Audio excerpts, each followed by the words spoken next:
Vous avez raison de nous choisir pour vous informer. Bienvenue à l'actualité du jour. Les Wazalendo affirment avoir repoussé une avancée de rebelles de l'F-123 vers les provinces du Maniema et du Tanganyika lors des affrontements qui ont éclaté ce mercredi 27 août 2025 à Rugezi. Nous sommes dans la province du Sud Kivu.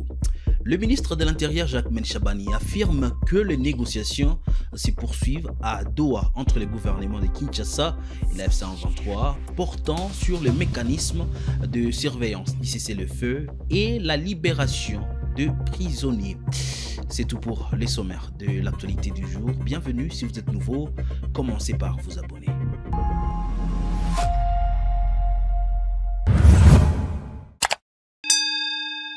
On commence dans les sites Kivu. Des affrontements ont éclaté ce mercredi 27 août 2025 à Rugezi, dans la province du Sud Kivu, entre la F-123 allié au Twirwaneho et le milicien Wazalendo soutenu par le FARDC. Les unités Wazalendo dirigées par le lieutenant-général Delphin et Kalembe Ngomanzito affirment avoir repoussé une avancée de la F-123 vers les provinces du Maniema et du Tanganyika lors des affrontements. Selon un porte-parole des Wazalendo, le rebelle de la F-123 aurait été recadré et repoussé vers Minembwe. Les unités Wazalendo sont dirigées par le lieutenant-général Delphin Kalembe Ngomanzito de la force d'autodéfense Wazalendo Bilozé Bichambuke, qui affirme avoir repoussé les attaques menées par l'F-123 et Red Tabara à Rugezi, secteur de Mutambala. Selon un porte-parole de Wazalendo, les rebelles de la F-123 auraient été recadrés et repoussés vers Minembwe. Des détonations d'armes lourdes et légères ont été entendues dans la zone. Les éléments Wazalendo s'opposent à une traversée vers la province du Tanganyika et du Maniema. À cet effet, le général Ngomanzito appelle au calme ce frère Wazalendo qui font des faux bruits avec l'armée loyaliste. L'ennemi est aux aguets, il est dans nos murs. Cher Wazalendo, attaquons-nous à l'ennemi et non à nous-mêmes, a déclaré Aimable Naboulizi, porte-parole de Wazalendo dans la région. Ces combats surviennent alors qu'un jour auparavant, des affrontements avaient été signalés entre l'armée congolaise et le milicien Wazalendo dans la ville d'Uvira, à la frontière avec le Burundi. De tensions ont éclaté dans la région suite à des combats dans le territoire de Mwenga, faisant état d'un probable encerclement de la ville d'Uvira par le rebelle de la F-123. Le gouvernement provincial du Sud Kivu et l'armée congolaise ont démenti ces informations, affirmant que la situation était sous contrôle et que ces rumeurs étaient de manœuvres de rebelles pour s'aimer la panique parmi la population. Les négociations continuent à Doha entre le gouvernement de Kinshasa et les rebelles de la F-123. Parmi les points à l'ordre du jour figure le mécanisme de surveillance du cessez-le-feu et la libération de prisonniers. Le ministre congolais de l'Intérieur a indiqué hier à Kinshasa que le processus avançait bien avec l'identification des prisonniers dans les deux camps par le CICR. Jacquemain Shabani Louko, ministre congolais de l'Intérieur. Dans la déclaration de principe qui a été signée à Doha, il est identifié dans le chapitre mesures de confiance la procédure de libération des prisonniers de part et d'autre. Pour cet exercice, il a été identifié un intervenant, le CICR, qui est spécialisé dans cette question-là. Ce que je peux vous dire, c'est que le CICR a déjà commencé à prendre contact avec les différentes parties. Et la République démocratique du Congo a été saisie officiellement. Il y a eu d'abord des contacts informels, mais depuis la semaine passée, nous avons été saisis officiellement. Et au sein du gouvernement, des institutions et des services, nous sommes en train de travailler pour mettre à la disposition et de la médiation et du CICR les différentes données qui pourront permettre à ce que ce processus puisse avancer. C'est l'un des chapitres ou l'un des principes qui vont permettre à ce que la déclaration de paix soit signée conformément à ces principes-là. Donc nous y travaillons et nous sommes confiants que dans un délai assez bref, on aura tous les détails sur cette question. Les activités socio-économiques ont repris ce mercredi 27 août 2025 à Kanvivira, à Uvira. Hier, des combats ont opposé le FARDC et le rallye Wazalendo. Ce matin, des mototaxis et des véhicules circulent à nouveau, tandis que de militaires patrouillent sur la RN5. Des renforts de FARDC ont été déployés dans la région. Merci beaucoup. Je suis d'abord Alphonse Moufaridji Nestor, le coordonnateur national du mouvement citoyen MCLA. Vraiment, la situation de ce matin au Uvira, le calme est au rendez-vous. Il y a retour du calme, bien qu'il y ait eu beaucoup de crépitements de balles hier, dans beaucoup des heures de la journée jusqu'à la nuit. Mais au moins ce matin, pendant cette journée, il y a quand même du calme. Effectivement, les activités ont repris vraiment de manière totale. Les activités socio-économiques ont repris. On ne pense pas parce qu'aujourd'hui, il y a eu des échanges entre les deux côtés, FARDC et Wazalendo, et on ose croire que cette situation ne doit pas revenir, et on doit essayer quand même de fournir les efforts pour que ça ne revienne pas. Parce qu'au moins, à ce temps, nous devons être caractérisés par l'unité pour mettre un bloc pour chasser les ennemis qui nous agressent. La communauté Banyamulenge en République démocratique du Congo a exprimé son indignation face aux attaques contre ses membres dans la ville d'Uvira. Nous sommes dans la province du Sud Kivu. Une déclaration qui fait suite aux violences subies par la famille du fait colonel Guissoré Patrick. Enoch Roubé Rangabo, président de la communauté à Kinshasa, a déclaré que les Banyamulenge sont fatigués d'être pris pour cible et demandent protection. Il a insisté également sur la responsabilité du gouvernement congolais de sécuriser tous les citoyens.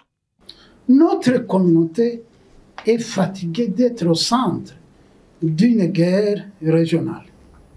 Nous refusons d'être des boucs émissaires, être entre le marteau et l'enclume. D'un côté, les discours de certains compatriotes qui nous rejettent, appelant à notre extermination. De l'autre côté, le Rwanda qui exploite notre malheur, qui instrumentalise notre condition pour ses propres intérêts, mais jouant le même objectif est de nous sacrifier pour étayer sa campagne diplomatique contre notre pays à l'aide des discours de CNE incarnés aujourd'hui par les Maï-Maï d'Uvira afin de déraciner notre communauté. Nous sommes chez nous et nous y restons. Nous n'avons pas ailleurs. Les Banyamulenge d'Uvira doivent être protégés au même titre que tous les compatriotes qui y vivent. Seul le gouvernement, à travers les institutions provinciales et locales, ont la responsabilité de sécuriser tout le monde. Uvira ne doit jamais devenir un no man's land de hors-la-loi, des criminels autoproclamés généraux au nom d'une certaine fausse résistance à l'agression rwandaise, où seule notre communauté est prise pour cible, la traitant d'ennemi. Nous les refusons, nous exigeons la sécurité. Les criminels comme ceux d'hier doivent être mis hors d'état de nuire. Ils doivent être poursuivis. Ils s'attaquent à ce qui nous est le plus cher. Nos enfants qui servent dans l'armée sous les drapeaux doivent être respectés. Ils sont des héros vivants, au même titre que leurs compagnons d'armes, puisque le sang qu'ils versent au front est un sang congolais pour protéger tous les Congolais. Ils ne doivent pas alors être discriminés, puisqu'ils donnent leur vie pour défendre la nation. Partout où ils ont été vaillants. Nous en sommes fiers. Nous sommes fiers de nos enfants qui servent la nation pour notre pays. Des miliciens de la Codeco ont attaqué les centres des négoces des Boulets. Nous sommes à Djougou, c'est mercredi 27 août 2025. Ils ont d'abord tenté de piller des vaches et de tuer des civils. Alerté, le militaire ougandais de l'UPDF, le FARDC, soutenu par la MONUSCO, ont repoussé rapidement à ces attaques. Les points avec Rachidi Koudra, notre correspondant à Bunia. Selon la société civile locale, les miliciens de la Codeco sont venus à ces centres négoces avec l'intention de piller des vaches et de tuer la population civile. Aussitôt alertés par ces tirs des miliciens, les militaires ougandais de UPDF et les FARDC avec les casques bleus de la MONUSCO ont vite riposté pour maîtriser la situation. Malodra Désiré, responsable de la société civile locale, affirme que le calme est revenu après cette agitation. Il y a eu d'abord la présence de l'enseignant de la Codeco. Oui, les assaillants sont venus vers 1h du matin. On les a dit venir matin avec de la torche, tout ça. Ils ont tiré dans les camps militaires de la place. Maintenant, il y a eu les militaires ougandais, FARDC, casques pleins ensemble pour réagir. Alors eux, ils se sont cachés. Et jusque-là, il y a eu des vigilances qui continuent parce qu'on ne les a pas vus retourner comme ils sont venus. C'est ce qui s'est passé à Goulet. Les gens avec les vivres des femmes, cette activité aussi se déroule sans problème. Alors pour le moment, c'est un peu difficile de parler de film, mais en tout cas, pendant très peu de temps, on saura les faits. Ils ont l'habitude de venir tuer les gens. Mais cette fois-ci, à côté de ça, plus l'intention de tuer les vaches. C'est ce qu'on a constaté. Jusque-là, ils n'ont pas réussi encore à faire les pillages. Hier mardi, l'armée a annoncé avoir neutralisé 3 miliciens Codeco lors d'une opération menée à Pandourou, non loin de Nizi, en territoire de Djougou. Malgré les récents accords de paix signés par les groupes armés locaux à Nituri, l'insécurité n'a pas encore dit son dernier mot. Rachidi Koudra, Bunia pour Kivu Morning Post. Restons toujours dans la même partie de la République démocratique du Congo. Le FARDC ont reconquis Mabanga. L'autorité de l'État s'y restaure et les drapeaux flottent. De nouveau, nous sommes en Ituri. La rébellion du CRP de Thomas Lubanga a été défaite, affirme le lieutenant Jules Ngongo, porte-parole de FARDC dans la province de l'Ituri. Voilà, donc voilà, nous sommes ici à Mabanga, dans la chefferie de Mambisa. Devant toute la population, devant la population d'Abisson Nyonso, Bazotala, c'est pour la première fois, après restauration autorité de l'État Awa, drapeau ezo mata, l'hymne national ezo beta, Banguna ya Congo Bakimi, c'est ça la restauration de l'autorité de l'État. C'est ce que le chef de l'État voulait. Il le veut ainsi, partout où la sécurité de nos populations sont menacées. Le chef de l'État a instruit, ici en Ituri, le gouverneur militaire, le lieutenant-général Luboyanka Chamba, pour que le drapeau ya Congo et Mata. Allez.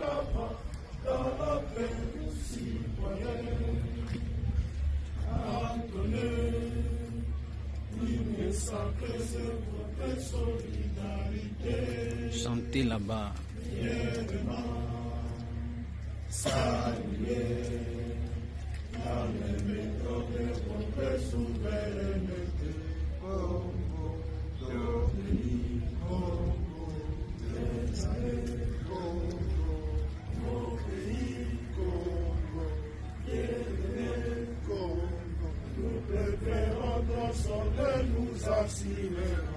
La grandeur, 30 juin, autour soleil, 30 juin du 30 juin, jour sacré soit les témoins, jour sacré soit l'immortel, serment de liberté, que nous léguons à notre postérité pour toujours. Piga mikono, piga mikono, piga mikono, piga mikono.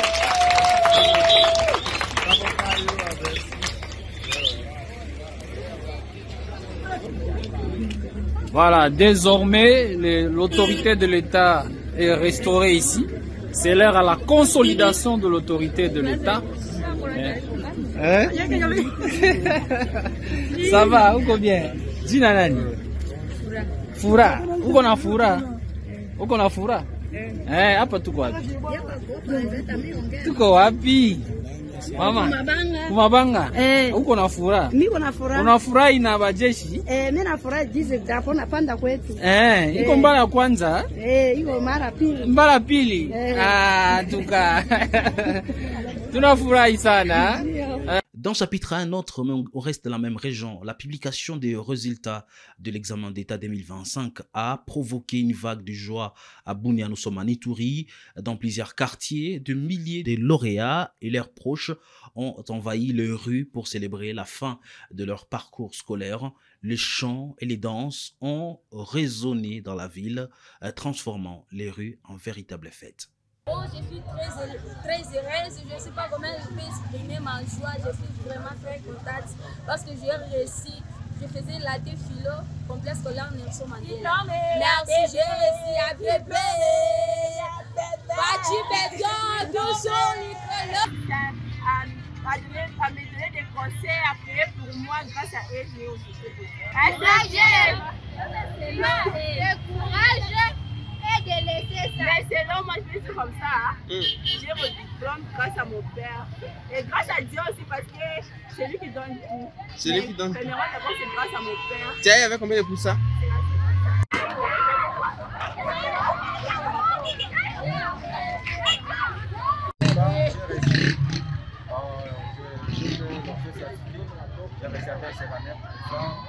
Dans notre salle, on a fait 100%, et puis on a réussi. Ça fait l'ambiance, ça fait une bonne chose. Donc, on est content. Ouais, mais si tu peux parler. Parler aussi pas de vous passer. C'est bon, je l'apprécie beaucoup plus. C'est mon ami préféré. On a très bien. Est-ce qu'on parle des amis là-bas?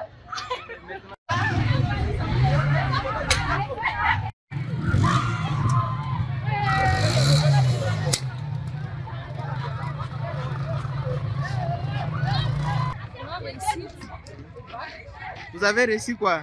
L'argent? Les diplômes. Vous avez reçu les diplômes avec combien de pourcents? 66%. Vous étudiez dans quelle école? Je suis tellement heureuse et je suis aussi fière de Non, qui tu iras trop en fait de fais-les. Nervos. Hervé. Je suis tellement chaud. Je ne savais pas. L'année passée, je présentais, mais je n'ai pas eu. Et cette année, j'ai exaucé et puis c'est fait. Et quel est votre message d'encouragement pour ceux qui échouent parfois et laissent les études? Moi, je sais, on dit souvent, pour mieux sauter, il faut reculer. Donc, je dois prendre courage et puis commencer l'année prochaine, ça va aller.